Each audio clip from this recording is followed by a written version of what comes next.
بعد إعلان تشافي البقاء مع نادي برشلونة، صرح خوان لابورتا رئيس النادي أن هذا الحماس والثقة والطموح منذ اللحظة الأولى كان واضحا.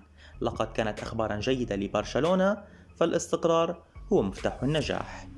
وأشار لابورتا بأنه لدينا مشروع يتطلب الاستقرار مع اللاعبين الشباب الذين يحتاجون إلى مرجع، وتشافي أحد هذه المراجع.